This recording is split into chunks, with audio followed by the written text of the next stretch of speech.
शाळेतली एक आठवण. आतिव कसर हा एक जण म्हणायचा, पण वर्गात जाणारे 10 जण असायचे.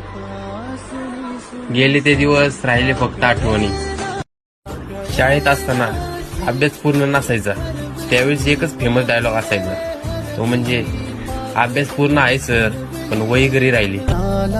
पडे घोर आता उखाणे कसे सोडवावे, कसे वागले कळ्यांचे फुलाची